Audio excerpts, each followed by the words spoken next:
In today's video, we're talking about the possibility of a Montreal Canadiens Calgary Flames trade that we may see closer to the deadline. Plus, it sounds like the Rangers might have interest in Vladimir Tarasenko. Plus, we have other Blues players that could be available at the deadline as well. Big recap from the World Junior Championship yesterday as we saw the bronze and gold medal games completed. The NHL has announced its initial All-Stars selections, plus some injury updates and other news from around the league. All that coming up next.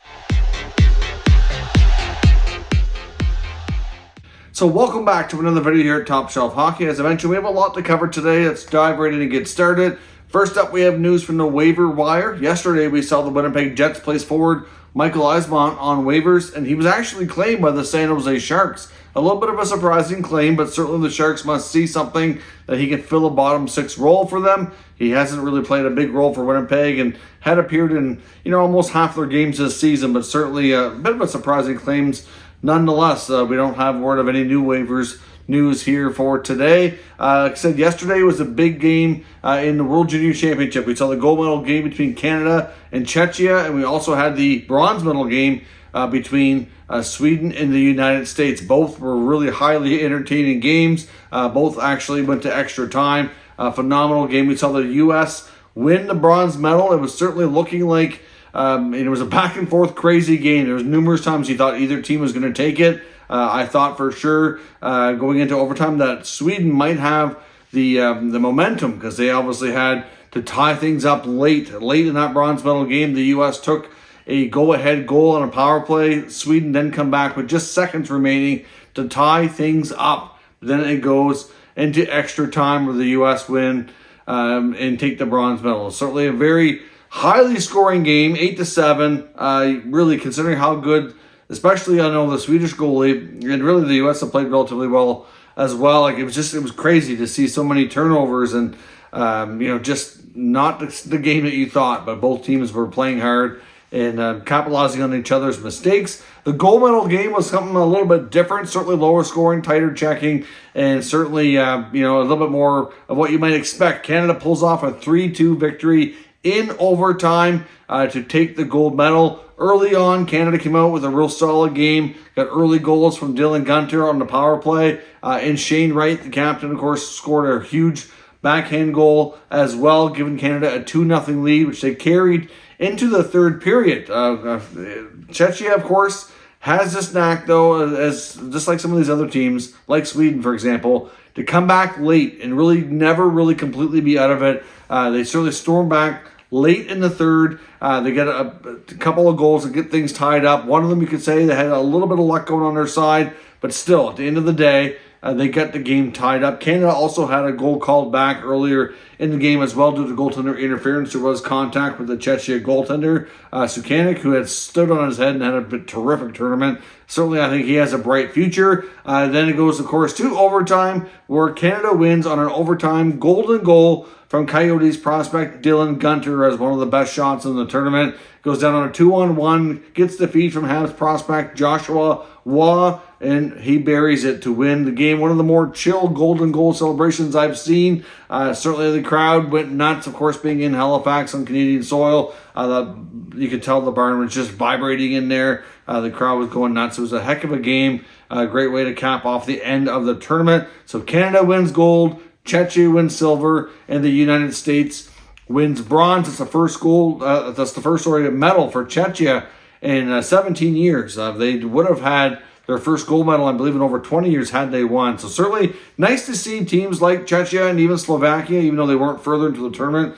like Czechia was. It's nice to see them have stronger competitive squads. Certainly, you've seen for a long time, it's been Canada, United States, Sweden, Finland, Russia, of course, when they're there. The Czechs and the Slovaks are certainly making things. It's just a deeper, more competitive pool to make the tournament just a little bit more interesting. So hats off to Team Czechia. They had a heck of a tournament. Certainly surprised me in just how good they were, and certainly deserved that silver medal. They were so close to getting gold, and they should be a bit of a stronger force to be reckoned with here for at least the next little while. Now, after the tournament was over, of course, the next day now, we're getting a lot of news on where some of these top junior players are heading. We have news that Dylan Gunter, of course, the golden goal scorer for Canada, is heading back to his NHL club, the Arizona Coyotes.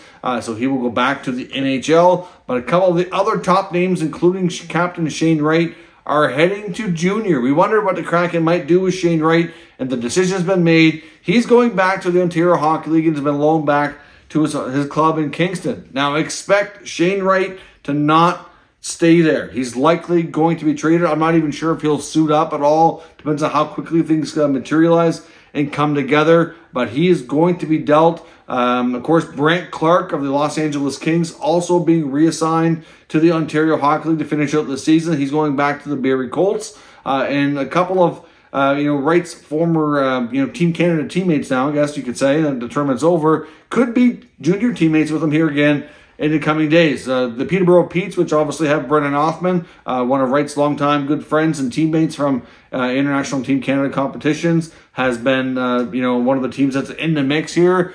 Same thing with Brandt Clarke and the Barrie Colts. They're also in the mix, along with a few other teams, including the Ottawa 67s and the London Knights, are the main 3 to 4 teams that are expected to make a big push here to get Shane Wright. I believe the asking price is going to be a solid young player who's not drafted yet, and probably somewhere around 5 or 6 draft picks, probably anywhere first, second, and third round, or some combination of those. So the Kingston team is going to have a lot of draft currency to work with from recouping right now. It was believed at some point that the Kraken were interested in sending him back. They just didn't want to send him back to play on a team that wasn't going to have a chance to do much this year, and that they were only going to send him back if there was an agreement for him to be traded, which obviously appears to be the case now. And like I said, he could be reunited with some of his teammates here. He's played, of course, with Othman and Clarke on various occasions at various levels for Team Canada, OHL Cup and things like that. They've all known each other for quite some time and are all pretty good friends off the ice. So it should be interesting to see where Captain Canada ends up, and if he can certainly have a more dominant finish to the season. I know there was a lot of people, myself included, that were a little, questioning the Kraken's, use of him or lack thereof at the NHL level. But I think this is going to be a good chance for him to hopefully go back and have a chance where he can play a bigger role, have a more dominant season, and then from there, come back to the NHL next year even better prepared and ready to make a bigger impact. So we'll see. We also got news out of Finland regarding Jets prospect and Team Finland player Brad Lambert, who was also a first-round pick from the same draft as some of these other guys we're talking about here. Lambert, of course, was with the Winnipeg Jets, gone to the Manitoba Moose, and he's expected now. He's likely going to play junior hockey as well, and his rights are owned by the WHL Seattle Thunderbirds, who are also one of the stronger Canadian Junior Hockey League teams. So it's expected for him to go west and play junior hockey for the remainder of this season. Now, of course, the NHL All-Star game is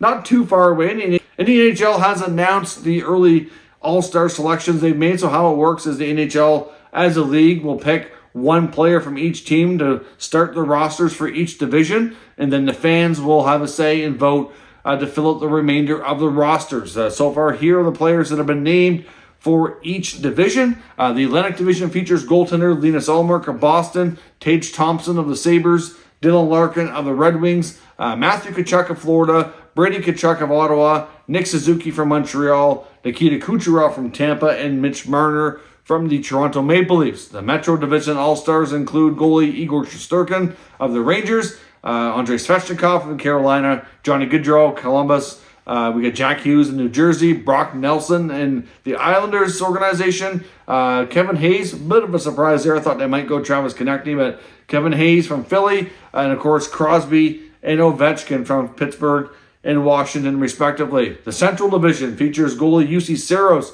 who put on an absolute clinic the other night against the Carolina Hurricanes. I think he made over 60 saves or something ridiculous. He's having a good season, but certainly Nashville not where they need to be in the standings right now, but he's probably a good selection from that group. We've also got Kaprizov from Minnesota, Clayton Keller from Arizona, Tarasenko from the St. Louis Blues, Jason Robertson of Dallas, Seth Jones representing the Chicago Blackhawks, Josh Morrissey of the Winnipeg Jets, along with Cale Makar of the Colorado Avalanche. The Pacific Division features goaltender from Vegas, Logan Thompson, Matty Beniers of Seattle, Kevin Fiala of the LA Kings, Nazem Kadri from the Calgary Flames, Connor McDavid of the Oilers, Elias Pettersson of the Vancouver Canucks, Troy Terry from the Anaheim Ducks, and Erik Karlsson of the San Jose Sharks. So, of course, as I mentioned, stay tuned for more information on how you can play a role in determining the rest of the rosters. There will be player voting available through online and social media. So keep an eye out for that. Some injury updates quickly. The Winnipeg Jets are getting a whole bunch of players back tonight. Coach Rick Bowness has confirmed that Nick Ehlers, Blake Wheeler, Nate Schmidt, and Cole Perfetti will all return in tonight's game. So that's a huge boost for the Winnipeg Jets, no doubt. The Montreal Canadiens' woes continue. They had another loss last night, 4-1 against the New York Rangers. So their losing streak continues, and it only gets worse with more injuries piling up. Losing young defenseman Caden Gooley, who I thought under the circumstances was having a pretty good rookie season. Certainly shows that he can be a good, solid top 4D for them for a long time. He's suffered a knee injury. He's going to be out for about 8 weeks. Could be a little bit longer, depending on how his rehab goes. Brendan Gallagher, who I mentioned yesterday, was injured in practice and missed last night's game. They determined he's going to be out for about 2 weeks. So we'll see how that affects the Montreal Canadiens. Now, we also have a quick signing before we get into the trade talk of the day. The Edmonton Oilers have signed Justin Bailey to a 2-year contract at league minimum $750,000. He was already with the organization at AHL Bakersfield. They were satisfied with his level of play there, but he was only on a AHL only deal, so he couldn't be called up to the NHL. So now he'll have a 2-way contract and can actually see time with the big club should they decide to recall him. Now, onto the trade section of the day. I want to talk about most of the rumors today coming from fourthperiod.com and Dave Pagnota. He's noted that the Calgary Flames have interest in Montreal Canadiens winger Josh Anderson. Now, to me, I don't know what the asking price would be on Anderson. They certainly have some term that I'd be leery of if I'm Calgary to make that acquisition, but I do see him as being a good fit with the kind of players that Daryl Sutter likes. We know Sutter likes the big, strong player that can be physical and pitching on the offense. So he certainly fits the bill, I think, with what a Sutter player would be. Of course, some familiarity there with Tyler Toffoli, of course, former teammate of his in Montreal as well. And certainly Anderson could be a fit there. We know the Flames have been looking for another top 6, top 9 forward for really all season, dating back to the end of the offseason, and they've yet to really fill that need. We've talked about the Flames on occasion here on the channel. A few other rumors that have popped up for players that they might be looking at. Certainly, Anderson does make some sense. Now, you have to question whether or not they can make it work cap-wise. That would be a challenge. We would obviously need something going out on the other side of things here. Who they would move to acquire Anderson, I don't know. I mean, Anderson's a name that's been mentioned in Montreal Canadian rumors a number of times this season, but what we keep hearing from Montreal media is that the Canadiens would prefer to keep Anderson, but I don't think they're completely opposed to trading him. It just really boils down to if they get the right offer. They're not in any kind of hurry. There's plenty of other players that are ahead of him on the pecking order that they would certainly like to move on from. I think that's fair to say, but at the same time, things have gone from bad to worse this year. They're certainly working their way towards the bottom of the standings.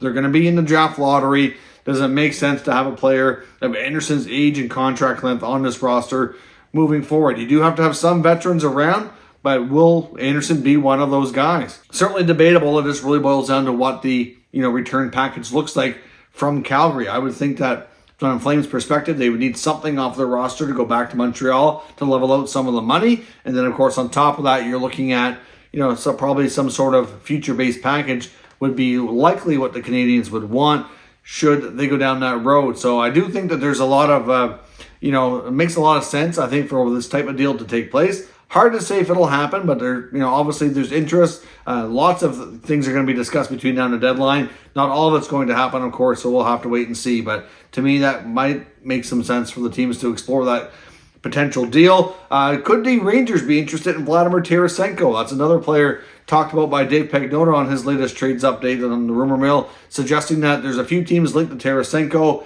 including the Rangers. Now, of course, Tarasenko is going to have some say in where he goes because he does have trade protection in his contract. But the Rangers, we know we've been hearing that they've been linked about guys like Patrick Kane and a few other top 6 scoring wingers. Tarasenko could be another type of player they take a look at as well. Of course, we don't know for sure that Kane is going to waive, but it is believed that a guy like Tarasenko more than likely would, of course. He's likely not returning to St. Louis next year in a new contract since he's expiring, and many believe that the Blues are very, very likely to move him but of course he'll have some say in where he goes. So would he be a good fit in the Big Apple to complement their top six? I mean, certainly has some friends on that team. We know that. Obviously, relationship with guys like Panarin, he knows Shesterkin and a few others. Plus, of course, the New York Rangers are a team that went on a deep playoff run last year. I think it'd be of interest for a number of players that are considering waiving their no trade or no move clauses for a trade at this year's NHL trade deadline. He's obviously proven to be